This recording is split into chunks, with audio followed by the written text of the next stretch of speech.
Hello everyone, it's SpawnPoiint and November is just around the corner and it is packed with loads of incredible new games that you don't want to miss. Whether you're looking for a fresh story, intense horror or some chilled gaming vibes to sit back during those winter months, I've got it covered. So we're going to go over all of the games that I think are worth playing this month, but drop a comment below telling me what you are excited to play, and we're just going to jump straight in.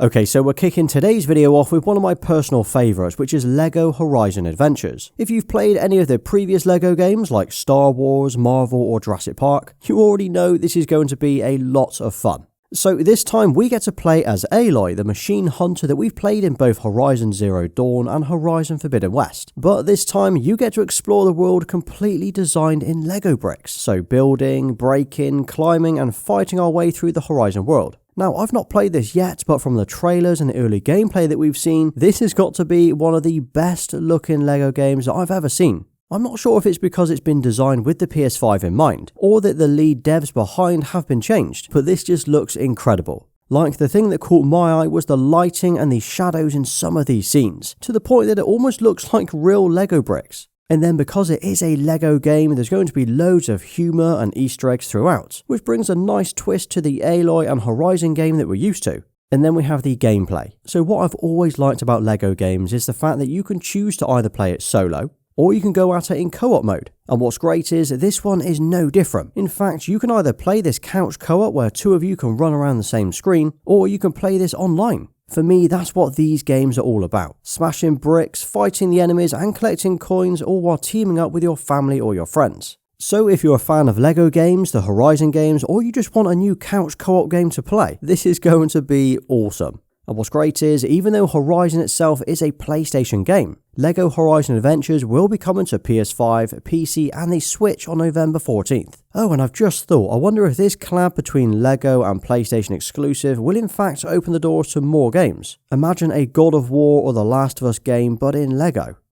And here's one for the Metro fans, as on November the 5th, we are getting Metro Awakening. This is a first-person, story-driven shooter, which is actually a prequel to the first game, which came out in 2010. So this one is set in 2028, where the survivors of a nuclear Armageddon are clinging to existence, and the only way to do this is in the subways of Moscow. You play as a doctor on the hunt for your wife and the medication that she needs to survive, all while coming up against the various enemies which are lurking in the tunnels. It's got a gripping story, loads of close combat fights, and a choice of either going at it all guns blazing or stealth. Now this is a prequel, but it's not as fast paced as the previous games due to the fact that you're not a skilled soldier. So treat this as more of a survival story game rather than a typical first person shooter game. And in case you hadn't worked this out yet, Metro Awakening has been exclusively built from the ground up for VR, which I can imagine being pretty scary and intense, especially as you will feel like you're wearing an actual mask as you brave the radiation and the darkness. It would have been cool to have seen this as a non-VR game as well, but I think this is great that we are getting more VR games to play across all of the headsets that are out there. I for one definitely need more VR games to play, so I've already added this one to my wishlist.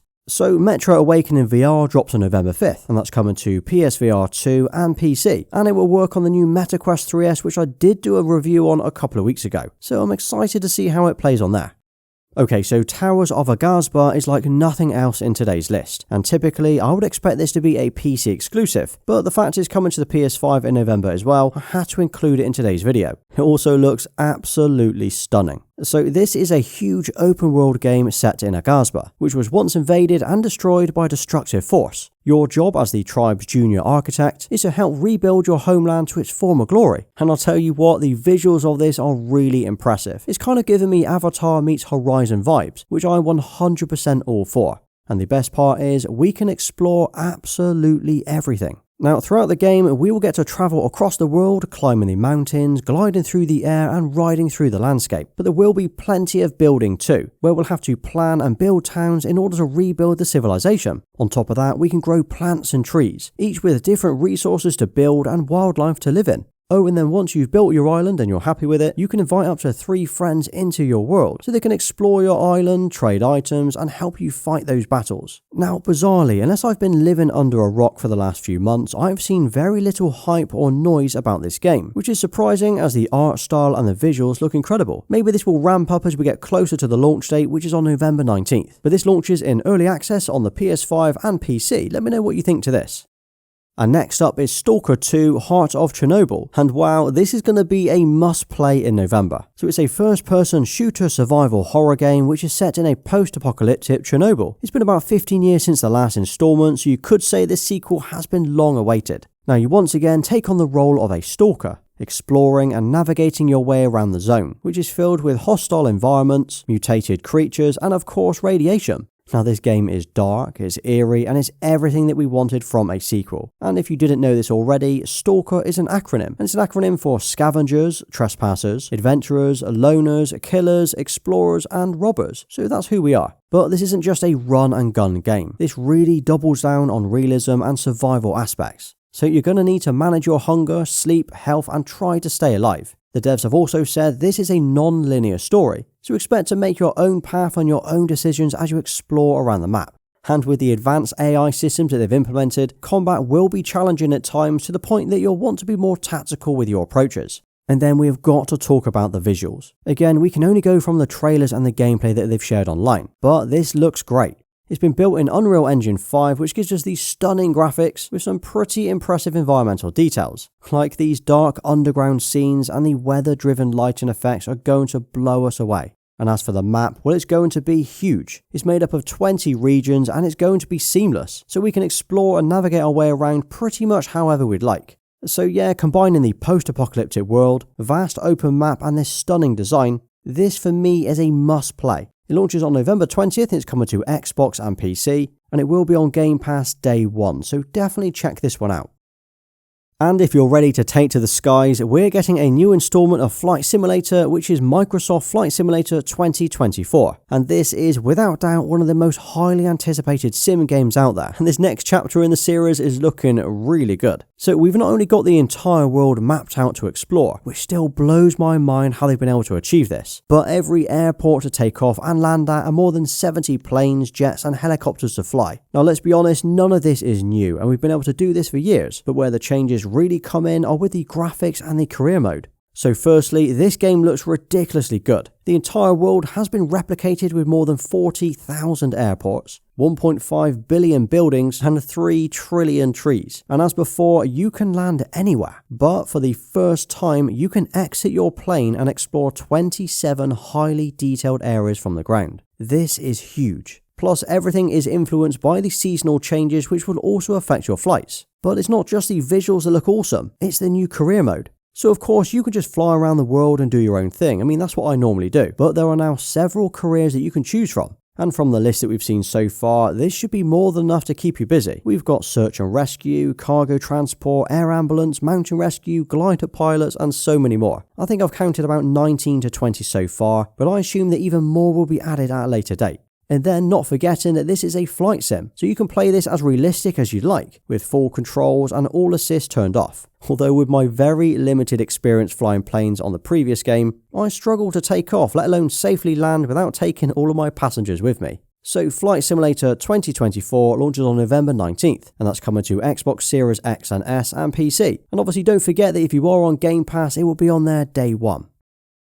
Okay, and another sim game that's dropping in November that I could not miss off the list is Farming Simulator 25. I actually saw this at Gamescom back in the summer, and for a game that I wouldn't normally play or put any time into, I was amazed at how good this looks. Over the previous games, it's got improved graphics and physics, including better shadows, distance fog, dynamic weather, and other weather-related effects. They've done an incredible job here with the landscape and the details that you're going to feel like you're actually out here ploughing fields or smashing out those 16-hour days in your tractor. And speaking of tractors, there are more than 400 tractors and machinery to choose from, all licensed as well, including John Deere, Massey Ferguson and New Holland. It's also coming with new crops including rice and peas, totaling more than 20 crops that you can now plant and grow. And this adds to things like sunflowers, wheat and barley. And for the first time, we will have a new map in East Asia, which means you can choose to work and live in America, Europe or Asia now. So yeah, if you've ever wanted to be a farmer but don't fancy the early mornings, Farming Simulator 25 drops on November 12th on PS5, Xbox Series and PC.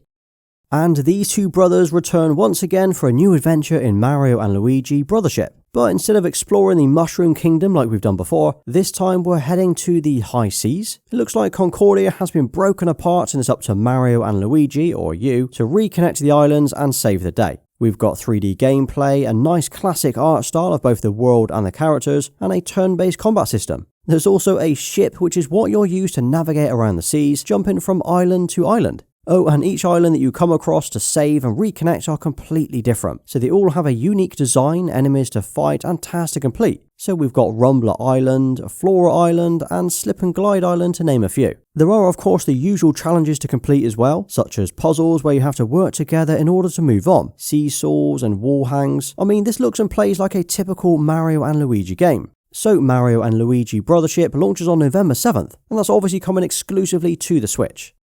Okay, and if you're in the mood for a horror game, I mean we have just had Halloween after all, we have got Slitterhead, and the game really is as creepy and scary sounding as the name suggests. So it's directed by the same director who gave us Silent Hill and Siren, so that alone should give you a good indication of how this game is going to go down. But if not, then think psychological horror, jump scares, and creatures that look like humans but aren't. I wish I could show you more, but there are so many twisted scenes and monsters that you could only imagine in your nightmares that I can't really share the full trailer here today. As for the gameplay though, it is a mix of action and classic survival horror, so you don't have to just avoid or hide from these creatures, you can actually fight back, although the combat itself is mentioned to be pretty intense. As for the setting, it's based in a city full of people that might or might not actually be people. And that's what's cool about this, it's far less predictable than a typical horror game, where you know who the monsters or who the creatures are. It is totally different to what we've seen before. So if you're a sick Slitterhead launches on November 8th on PlayStation, Xbox and PC. And another sim that launches in November, and one that could scratch that itch for those of you who are into your theme parks, is Planet Coaster 2. So this is a sequel to Planet Coaster, no surprises there, where you get to build your own park from scratch, designing roller coasters, water parks and the entire park layout. Not only that, but you get full control over how the parks look and feel, including the scenery, decorations, building your own paths, landscaping and the structures. It's been years since I played a game like this. Like, did any of you ever play Theme Hospital back in the day? I just remember those huge bloaty head patients walking around and having absolutely no idea what to do with them. Well, they've also improved the AI for the visitors, so they should now visit the nearest toilet without walking across the entire park, and they will react more realistically to the rides. But the biggest improvement this time is they've added a new career mode, so if you want to smash out those objectives, well you can. Or you can just stay in that sandbox mode and build that crazy park that you've always longed for. I wonder how many loop-the-loops we can fit on a single ride. So Planet Coaster 2 launches on November 6th on PS5, Xbox Series and PC. And nearly 33 years since the original game, Dragon Quest III is getting a remake. This is Square Enix's modern take on the classic game, which has had a complete HD 2D makeover. And I'm already loving this pixel art style with a 3D environment. It's got that old school feel like we recently got with Octopath, but it looks fresh. Now, just like before, you play as a hero on a quest to save the world, and even though it's a remake, it does stay true to the original story and game, but it just throws in some much needed animations and a lot more detail. So Dragon Quest III HD 2D Remake drops on November 14th, and that's coming to PS5, Xbox Series, Switch and PC. And if you wondered where Dragon Quest 1 and 2 remakes were, well they're coming in 2025. And I did have a whole script and gameplay to talk about Path of Exile 2, as this was originally going to launch on November 15th. It's a full sequel to the original game with a new storyline and a complete overhaul of the game's mechanics, visuals and the systems. But just yesterday, the devs confirmed a 3-week delay for the game, which means it won't be launching until December 6th. Now this will be an early access release initially, and we probably won't see the full game until mid-2025. But either way, I wanted to address it here today in case you wondered why it wasn't in my list of new games to play. So there you have it, November is once again packed with new games and it's a good mixture of AAA and indies, with a couple of remakes thrown in. Now for me, I am hyped to play Stalker 2 and LEGO Horizon Adventures, but tell me which games you want to play and I will give you a thumbs up for staying right till the end. And if you did enjoy today's video, check out my gaming desk setup video next, as it covers a full desk and room tour of this setup. Well, thanks for watching, please like, subscribe and follow me everywhere. Until next time.